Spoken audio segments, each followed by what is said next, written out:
No fue la policía. No fue la prensa. Fue una cámara de salpicadero en una camioneta civil la que, por pura casualidad, captó el instante exacto en que la estructura de mando del CJNG empezó a colapsar. El cielo estaba nublado, el encuadre temblaba, y al fondo, una serie de explosiones rompía el silencio de la autopista 40D, justo en la intersección entre Saltillo y Monclova.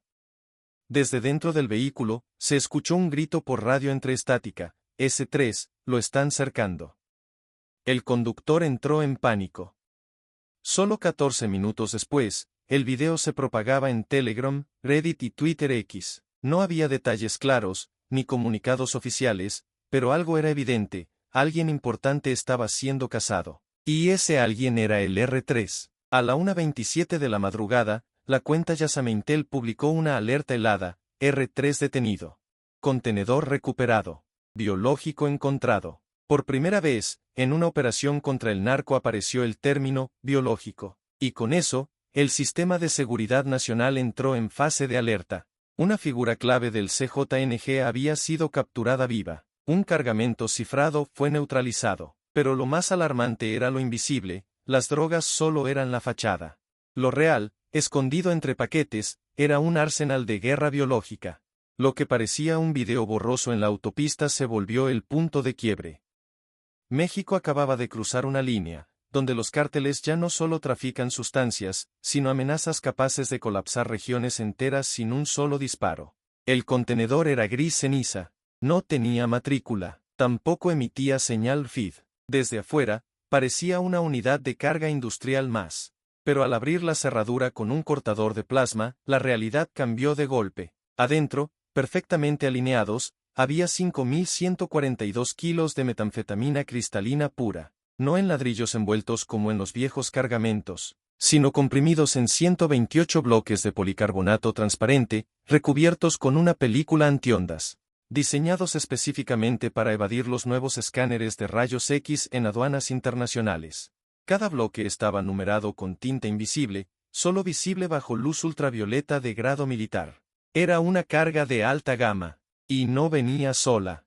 Detrás de los bloques, escondidas en una falsa capa de aislamiento, había 73 pilas de dinero, cada una con un valor aproximado de $5 millones, selladas al vacío en bolsas impermeables de uso militar. En total, $400 millones, sin códigos, sin etiquetas de origen, billetes listos para circular de nuevo en la cadena financiera clandestina. Pero lo que paralizó a los técnicos de Sedena no fueron ni las drogas ni el dinero.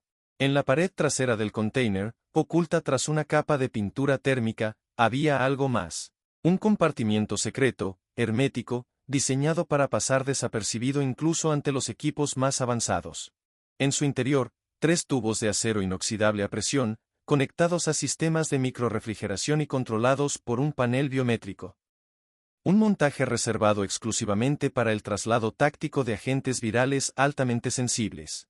Uno de los oficiales lo dijo con voz contenida: no es un decomiso cualquiera, es un laboratorio móvil. Pero lo peor aún estaba por revelarse. En la última sección del container, detrás de un panel insonorizado de triple capa, alguien esperaba.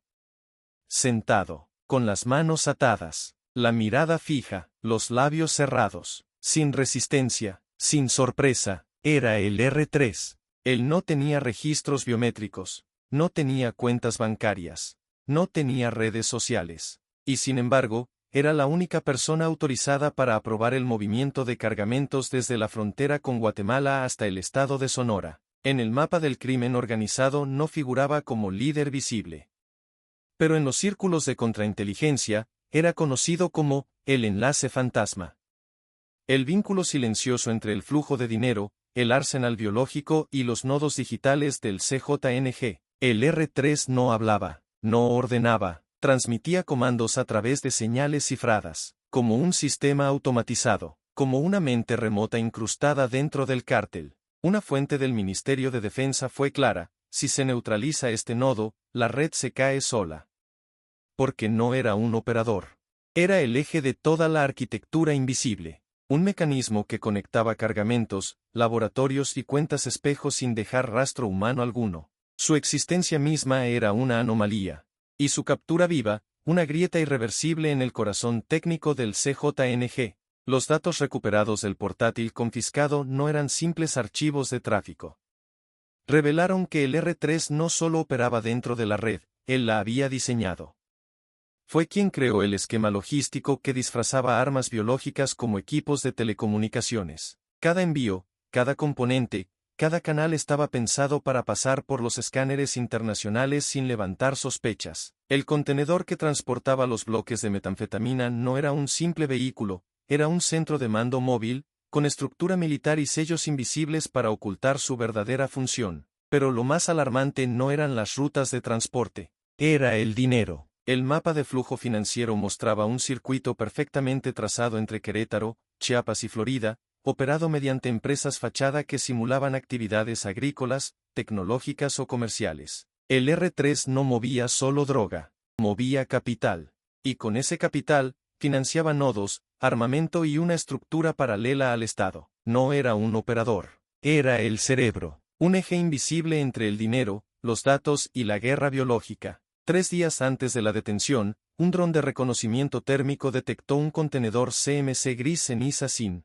código QR ni señal FID, circulando por el borde oriental de Durango. La IA del UAV Recon 5 advirtió algo anómalo. El vehículo no se detuvo a repostar, no cambió de conductor, mantuvo una velocidad constante de entre 76 y 78 km por hora durante 32 horas seguidas. Todo indicaba que no era un transporte convencional, sino un sistema de presión móvil, propio de operaciones militares encubiertas. Fue entonces cuando Harfuch tomó la decisión. No habría asalto directo. No habría helicópteros ni comandos visibles. Solo una táctica de precisión, respuesta de defensa inducida. El objetivo era forzar al enemigo a actuar por instinto, revelar sus protocolos ocultos. La IA de probabilidad señaló el punto exacto, kilómetro 187, entre Saltillo y Monclova, una curva ciega donde la probabilidad de reacción inesperada superaba el 84%.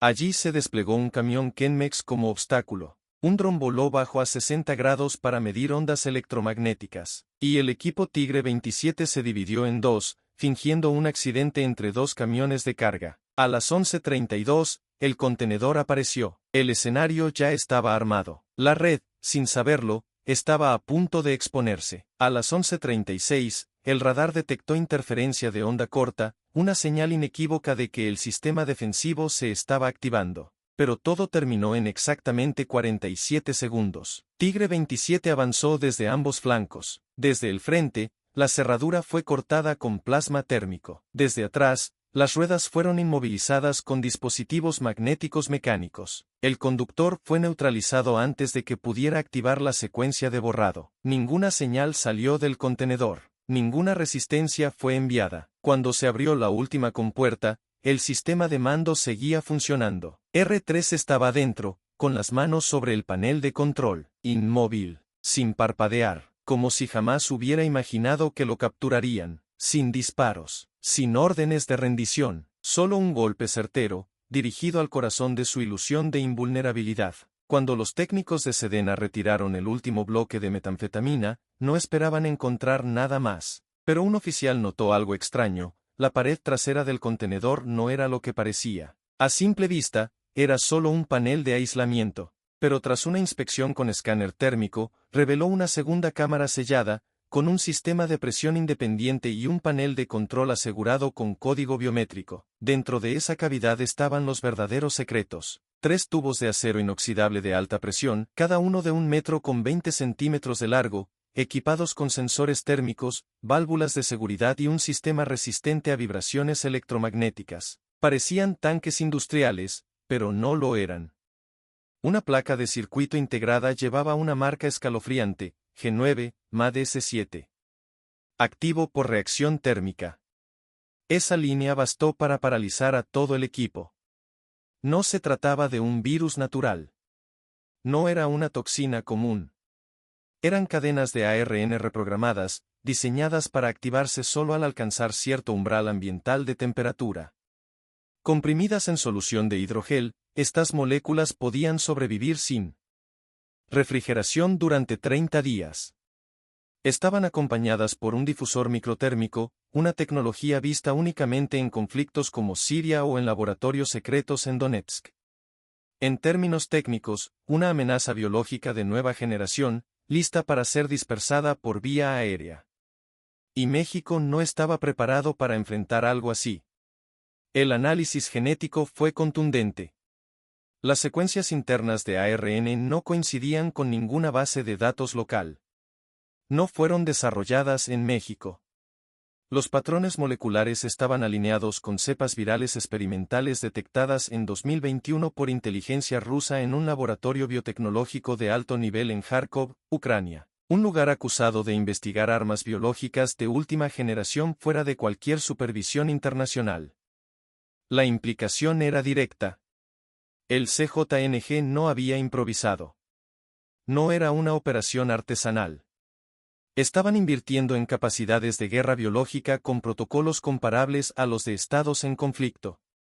Lo que antes se consideraba un cártel narcotraficante ahora aparecía como un actor híbrido, operando en un terreno reservado hasta ahora a conflictos asimétricos de escala global. No se trataba de infectar.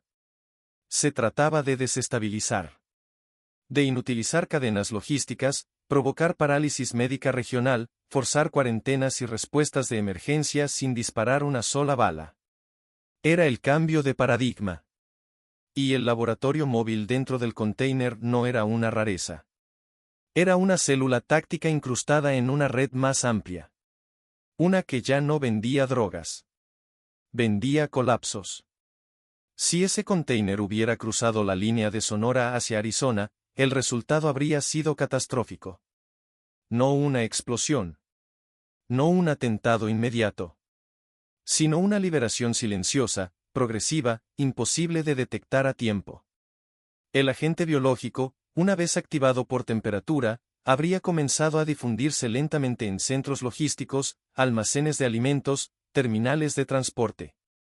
Cada bodega, cada pasillo refrigerado se convertiría en un vector. No habría muertos el primer día. Pero en una semana, hospitales saturados. En un mes, caos sanitario. Y lo más grave, colapso en la cadena de suministros de varias ciudades del suroeste de Estados Unidos. Eso fue lo que Sedena comprendió al revisar el compartimiento oculto debajo del módulo de mando. Allí, sellado con Kevlar, estaba el núcleo real de la amenaza. Un ordenador portátil militar modelo TAC Armor. Diseñado para resistir impactos, agua, sabotaje. Equipado con triple cifrado biométrico, voz, huella, retina. Tardaron 11 horas, 3 unidades técnicas y un módulo especial del CNI para abrirlo. Pero cuando finalmente lo lograron, todo cambió. Porque lo que contenía esa laptop no era solo información. Era el corazón operativo de una estructura militar. Encubierta. Cuando por fin se accedió al portátil militar, no había carpetas, ni documentos de texto, ni videos incriminatorios. Solo una interfaz negra. Fría. Clínica. En el centro, un mapa. Sin nombres. Sin ciudades. Sin fronteras. Solo 5 nodos conectados por líneas de transmisión satelital codificadas en rojo. Texas, ensamblaje de armamento pesado, módulos biológicos, drones armados. Panamá, estación de transferencia financiera mediante fondos de inversión fachada. Serbia, formación técnica avanzada y fabricación de dispositivos de interferencia. Michoacán, centro de mando para armas biológicas. Bajío, red de almacenamiento oculto, camuflada bajo empresas de transporte agrícola. Cada nodo estaba encriptado bajo el protocolo Droprod 4, un sistema de salto de frecuencias usado exclusivamente en redes de emergencia de la OTAN. No había trazabilidad. No había repetición. Cada comando existía durante 17 segundos, luego se autodestruía. En una pestaña lateral se activó el protocolo G7. Dentro, comandos binarios automatizados para desactivar regiones completas, cortar energía eléctrica, interrumpir cadenas alimenticias, activar drones de combate, autodestruir nodos, desaparecer sin dejar señales. Era la columna vertebral de una guerra de cuarta generación. no era narcotráfico. Era arquitectura bélica. Y R3 tenía la llave maestra. Mientras el equipo de Sedena seguía desmantelando el container, en la base de Saltillo, un compartimento oculto bajo el piso hidráulico reveló una segunda verdad. No era dinero. No era droga. Era un arsenal listo para el despliegue. 7 fusiles M4H1 personalizados. Miras térmicas, supresores, culatas de despliegue rápido, todo recubierto con goma resistente a impactos. 2 Barrett M82A1, rifles de francotirador capaces de perforar blindaje táctico. Un dron autónomo con carga C4, listo para volar hacia coordenadas preprogramadas. 3 lanzadores y 6 misiles antitanque en tándem, iguales a los usados en Siria o Donbass. Pero nada fue tan perturbador como el objeto adherido al techo del compartimento, un mapa físico, plastificado, detallado con coordenadas. No mostraba rutas de narcotráfico. Era una cartografía del poder, 11 zonas estratégicas entre Bajío, Michoacán y la frontera norte, cada una marcada con símbolos, colores y siglas que designaban células armadas específicas. Las anotaciones eran precisas: cortar electricidad tras 12 minutos, bloquear GPS en radios de 9 kilómetros, interrumpir la distribución de alimentos durante 48 horas usando drones logísticos. Era una receta para el colapso civil. Una estrategia de control absoluto sin disparar una sola bala. El CJNG ya no necesitaba armas para ganar territorios. Solo necesitaba cortar la luz, el pan y la señal. Cuando R3 fue capturado, el CJNG no respondió con balas ni bloqueos. Eligieron algo más inquietante: la guerra cognitiva. En vez de incendiar vehículos o publicar videos de tortura, optaron por el silencio táctico. En canales cifrados como Telegram, foros de la Dark Web y plataformas anónimas como Lockjet, comenzaron a circular mensajes encriptados: R3 fue ejecutado por la misma Sedena. El contenedor fue solo una escena montada. La laptop era falsa. No tardó en aparecer un video de baja calidad. Un cuerpo carbonizado, irreconocible, tendido en lo que parecía una zona industrial. Junto al cadáver, un mensaje: así terminó el traidor. No hay red. El clip no tenía hashtags, no pedía venganza, no convocaba a la guerra. No necesitaban viralidad, solo querían plantar una duda. Porque el enemigo más peligroso no es el que dispara, es el que borra la verdad. La estrategia era clara: erosionar la narrativa oficial antes de que se solidificara. Si no hay imágenes de R3 esposado, si no hay conferencia de prensa, si no hay datos verificables, ¿cómo saber si realmente fue capturado? ¿Y si todo fue una puesta en escena? La ofensiva no apuntaba al poder militar del Estado, sino a su credibilidad. Y ese, para el CJNG, era el primer paso para desactivar cualquier victoria institucional. A las 2:17 de la madrugada, el cielo de Saltillo se partió en dos. 2 explosiones casi simultáneas sacudieron el perímetro donde se analizaba el contenedor incautado. Un dron kamikaze cargado con explosivos PTN impactó a tan solo 43 metros del centro de mando en Apaseo el Grande. 20 segundos después, otro dron, idéntico en diseño, trayectoria y temporización, descendió con precisión quirúrgica sobre la zona donde se desencriptaba el portátil militar. No hubo víctimas. No hubo daños significativos. Pero el mensaje fue clarísimo: sabemos lo que tienen. Podemos llegar cuando queramos. Ya no era una represalia. Era un acto de guerra psicológica. Un golpe directo a la percepción, no a la estructura. Los expertos en guerra asimétrica lo llaman negación de entidad. No buscan destruir un blanco físico, sino invalidar su existencia. En este juego, el CJNG no necesita salvar a R3. Solo necesita convertirlo en una duda. Si no hay imágenes oficiales, ni documentos, ni confesiones, ¿realmente existió? Mientras el Estado procesaba los datos del portátil, el cártel ya trabajaba en otro frente: borrar la memoria colectiva, sustituirla por una narrativa alternativa. Una donde no hubo captura, donde todo fue un montaje, donde el enemigo nunca perdió el control. Porque en esta guerra, no se trata de matar al objetivo, sino de matar la verdad. El R3 no cayó por traición. Cayó porque creía que el sistema era infalible. Pero hasta las redes más sofisticadas tienen un punto ciego, la creencia de que nadie las entenderá.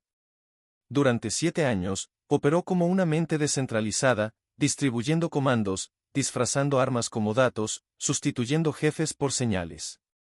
Pero la red no desapareció. Solo se pausó. Como si alguien hubiera desenchufado el servidor, por ahora. Nadie en Sedena, ni siquiera Arfuch, pudo responder con certeza a la última pregunta que dejó abierta la operación. ¿Quién diseñó esto? Porque si R3 solo ejecutaba, si México era solo un nodo. Entonces el verdadero arquitecto sigue allá afuera. Observando. Esperando.